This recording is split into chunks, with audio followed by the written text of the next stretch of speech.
If someone had taken a snapshot of my life 6 months ago, it would have looked pretty perfect. A cozy 3-bedroom house on a quiet street, a thriving marketing career, Sunday brunches, and cozy movie nights with the two people I loved most in the world, my husband, Ryan, and my best friend, Jenna. I'd always prided myself on being the kind of woman who had it together. Lists, goals, plans, everything mapped out with care. I wasn't the impulsive type, but I believed in love, in stability, in building something real. And with Ryan, I thought I had. He was the safe kind of handsome, warm smile, easy laugh, always remembered to bring me coffee on Mondays and never forgot an anniversary. We met in our late 20s, and by 31, we were married. He had that reliable charm that made people instantly like him. The type of man who could make awkward small talk with my dad or fix a leaky sink without making a fuss. And then there was Jenna.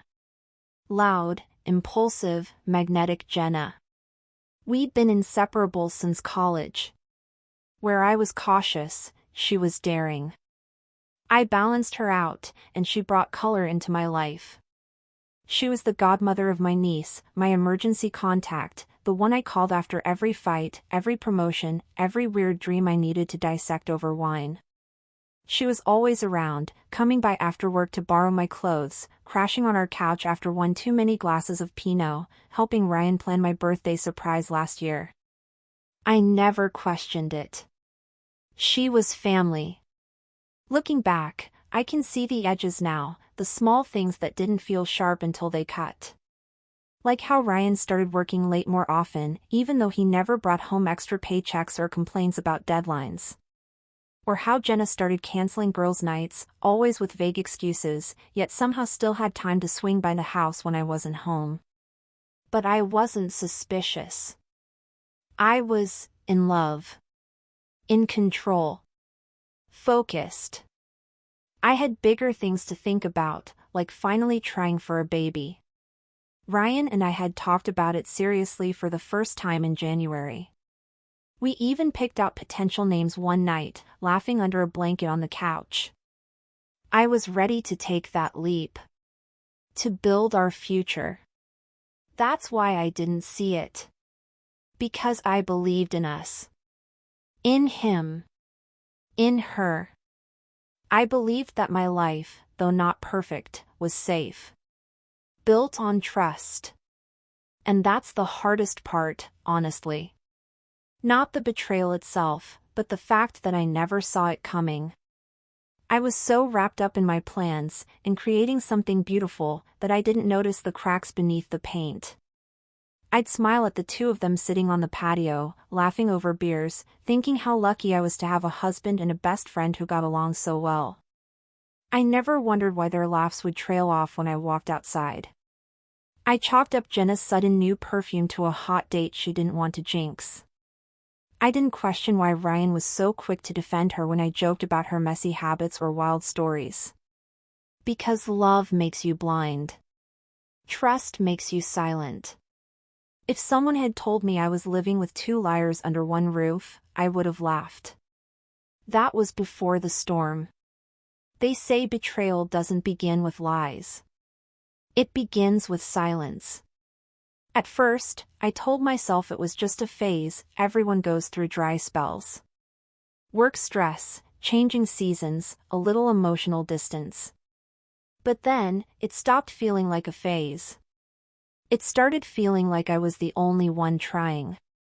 Ryan became quieter, less engaged. He started working late more often, never with any real urgency, just vague references to client deadlines or meetings that ran long. When he came home, he was tired. Always too tired to talk, to touch, to even ask how my day had gone. Our Friday night dinners turned into takeout in silence. He no longer offered to rub my shoulders after a stressful week, or make Sunday pancakes just because. It was like I was living with a well-behaved stranger, one who smiled when necessary, answered questions politely, and disappeared into himself when the conversation turned real. Then there was Jenna. My wild, vibrant best friend. She began canceling plans more often. Our girls' nights? Suddenly interrupted by work, dates, or just being tired. When she did show up, she was twitchy. On edge. She checked her phone constantly, laughed too hard at nothing, flinched when I hugged her. One afternoon, I caught her in my kitchen when she didn't know I was home. She had let herself in just to grab the sweater she left, but her reaction when she saw me was too stiff, too rehearsed. She smiled too quickly. Left too fast. Something about the way they both avoided me began to feel choreographed. I remember a moment, clear as glass, when we were all at a mutual friend's birthday party. I stepped away to get drinks and turned back just in time to catch them mid-conversation. Their heads snapped apart, like magnets forced to repel. Ryan scratched his neck. Jenna looked at the floor. I laughed it off. I had to. Because the alternative was unthinkable. I told myself I was being paranoid. That maybe Jenna was having personal issues she didn't want to share. That Ryan really was just tired and overworked. I rationalized the gut feelings, silenced the knots in my stomach. I blamed stress. Blamed routine. Blamed everything but them. I stopped seeing them the way I used to, funny, warm, full of life. And I started seeing gaps. Gaps in stories, in energy, in effect. In truth. But the crack didn't show itself through a dramatic reveal or a careless text message. No, it came slowly. Quietly. Through the hugs that didn't linger. The kisses that stopped landing. The eye contact that slipped away. It wasn't what I saw that exposed them. It was what I stopped seeing, honesty. The truth didn't come in a blaze of drama. It came in a glowing screen on a quiet Sunday morning. Ryan had left his iPad on the kitchen counter, open, like he always did. I wasn't snooping. I wasn't even suspicious in that moment. I just wanted to queue up a recipe I had bookmarked the week before. But when I opened the browser, a message preview popped up on the screen. Last night was perfect, red heart, from a contact named Simply J. My stomach sank. There are a lot of JS in the world. But only one who lived 3 blocks away and used to eat cookie dough from the tub with me at midnight. Jenna. I tapped it. I don't know what I expected, maybe a harmless text, a misunderstanding, a shared joke. But what I found was a digital graveyard of my relationship. There were hundreds of messages. Some from last night. Others from months ago. It wasn't just flirtation. It was explicit. Intimate. There were photos, private ones, of her in the silk robe I'd gifted her for her birthday. Him in our bed, smiling like he owned the world. They called me naive, too focused on her Pinterest perfect life, and worst of all, easy to distract. One thread read. Jenna, she's so busy nesting, she has no clue we're wrecking the house. Ryan, it's like lying to a puppy. She trusts everyone. My ears rang. I scrolled. Message after message. Hotel receipts. Coordinated stories. Lies told with laughter. They had a secret world inside my world, and I'd been walking through it blind. They talked about the night we celebrated my promotion, how she left early and came back later to him. They made fun of how excited I was to start trying for a baby. I dropped the iPad. My breath wouldn't come. I stumbled back, leaned against the counter, and sank to the floor. The betrayal wasn't just in their intimacy, it was in the mockery, the planning, the patience of it all. They weren't just reckless. They were cruel. Every memory rewrote itself in my mind. Every smile Jenna gave me, every love you Ryan whispered, every fake excuse, became infected with their secret. The tears came without sound. Heavy. Hot. Endless. I sat there for what felt like hours, knees pulled to my chest, fists clenched. I wanted to scream. To break something.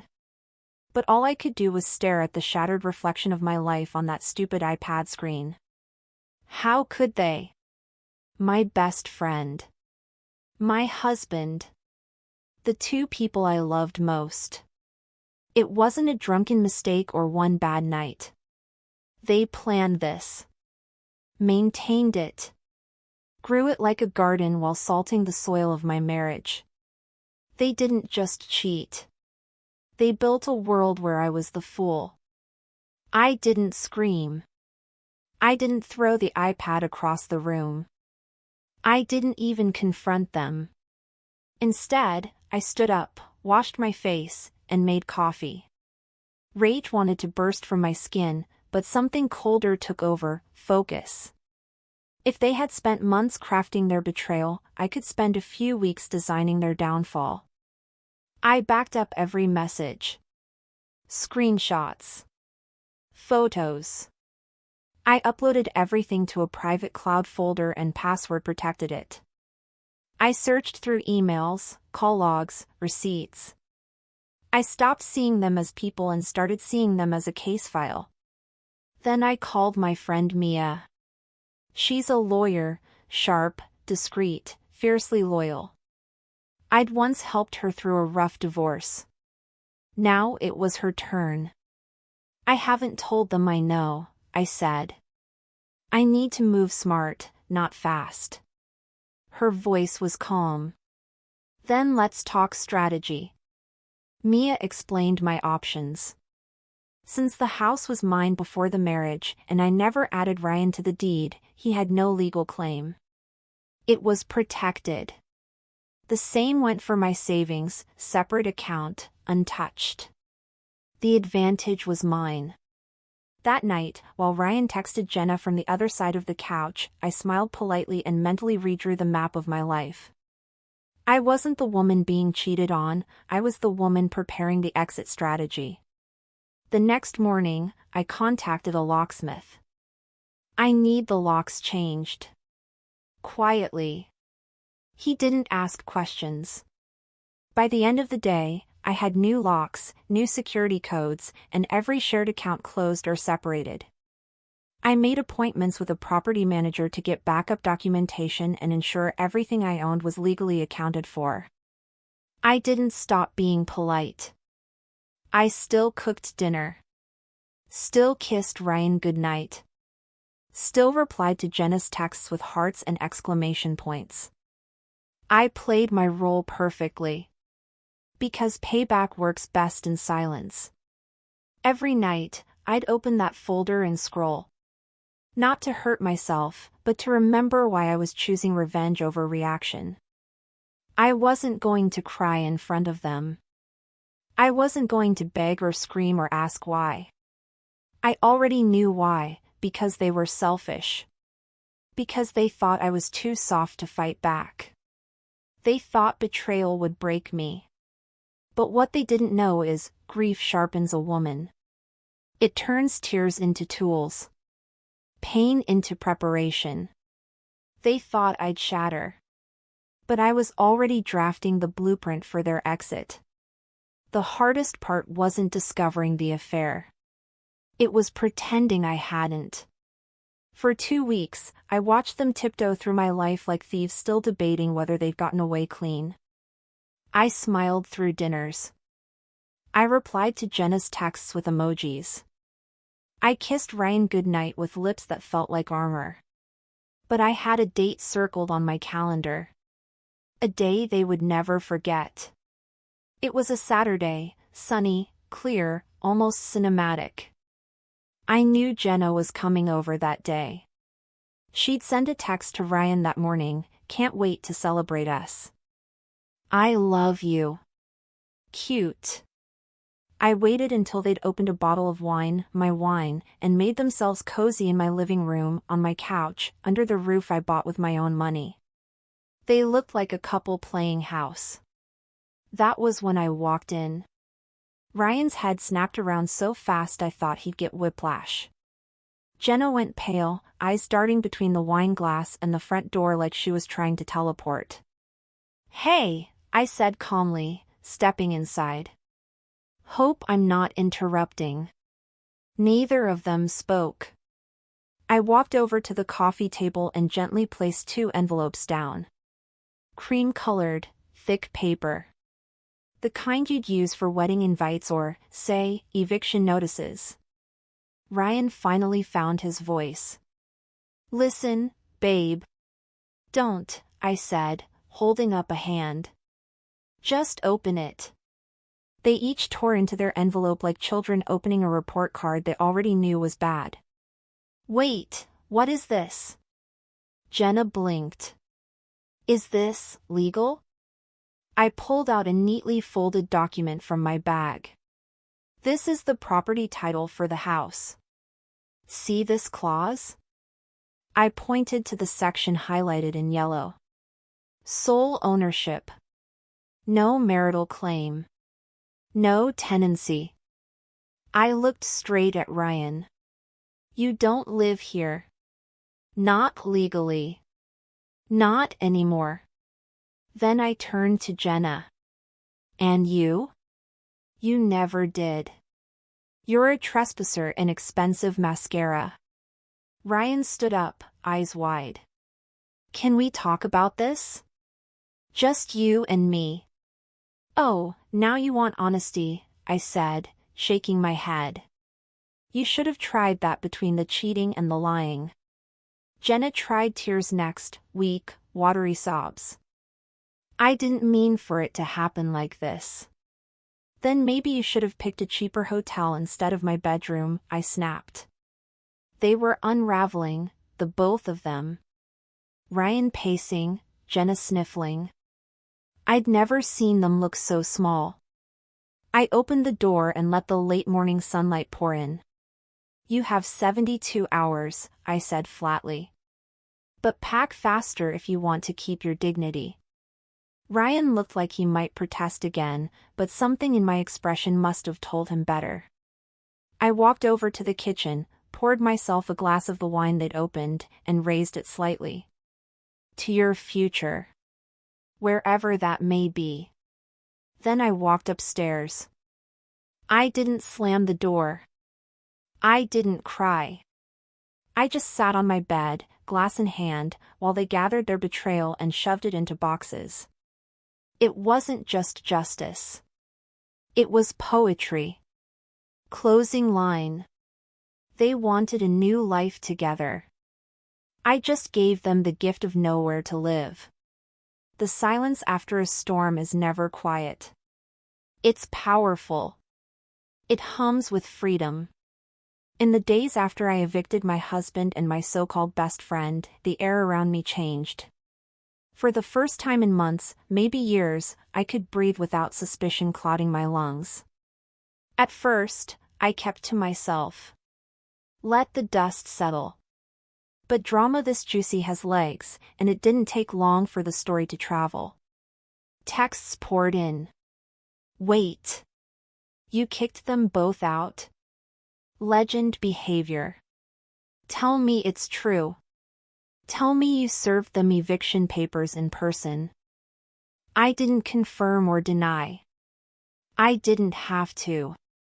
The facts did their own walking. Friends chose sides, and surprisingly, most chose mine. The neutral ones quietly faded. Good riddance. I didn't need Switzerland in my corner. I needed warriors. And I had them. One of Jenna's co-workers messaged me privately. Apparently, the chaos followed her to the office. She'd been gloating before it all fell apart. Bragging about finding real love. After the eviction story leaked, HR was less than impressed with her behavior. She didn't show up to work the following week. Karma moves fast when it's got receipts. And Ryan? Oh, Ryan tried. He texted from a new number. Then another. He emailed. Slid into my DMs like he hadn't humiliated me in stereo. Told me he panicked and still loved me. Blocked. I wasn't about to answer to a man who couldn't even stay loyal during brunch. Instead, I answered to the contractor I hired to renovate my house. New floors. New paint. Knocked out the wall between the kitchen and dining room. It became my sanctuary, not a stage where betrayal had been dressed up as domestic bliss. I even changed the locks again, this time for me. Then I did something indulgent. Something dramatic and glorious. I booked a solo trip to Italy. First class. And I paid for it with a slice of the savings account they thought they'd drain dry. As I stood on a balcony in Florence, espresso in hand, overlooking the sun-drenched rooftops, I realized I hadn't lost anything that truly mattered. They had each other now, Jenna and Ryan. Let them split rent and whisper about how it all went wrong. Let them try to rebuild a relationship rooted in deception. That's not my business anymore. I wasn't the woman who got cheated on anymore. I was the woman who rebuilt her life from the ashes of other people's lies, and did it with style. There's a quiet kind of power in peace, the kind that doesn't need to scream to be heard. I found it in pieces at first. In the first night I slept through without dreaming of slammed doors.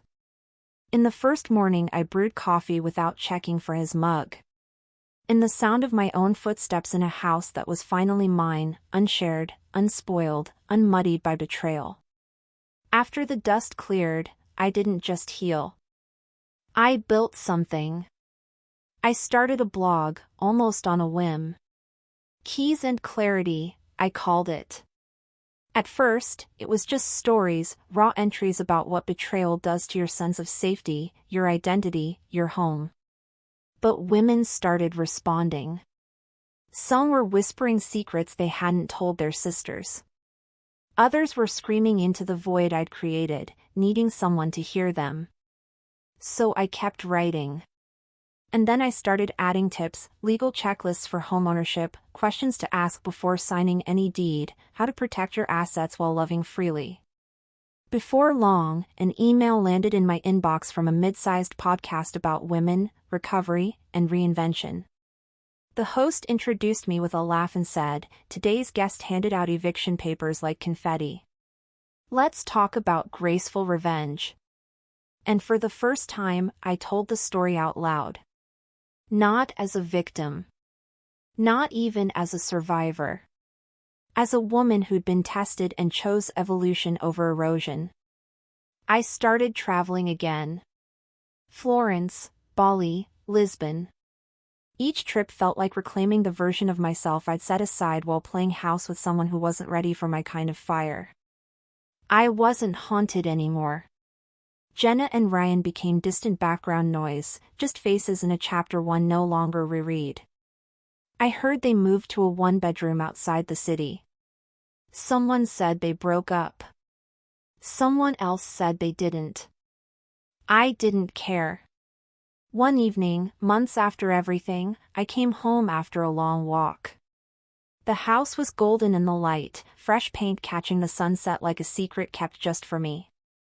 I stepped inside, kicked off my shoes, and smiled. I'd survived the hurricane. But more than that, I redesigned the land it tried to wash away. They underestimated me. They broke every rule behind my back. I handed them the penalty, on paper, in bold.